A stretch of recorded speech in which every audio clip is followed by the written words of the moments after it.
The concrete structure that rises out of Lough in front of you is a torpedo platform, built during the Second World War as a base from which to test fire Mark 8 torpedoes manufactured in the nearby munitions factory at n.ireland.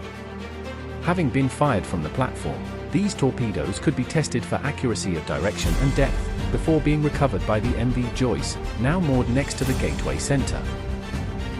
In its day, the platform would have been a busy place, containing sleeping quarters, a kitchen, and food stores in case adverse weather prevented military personnel from returning to their land base.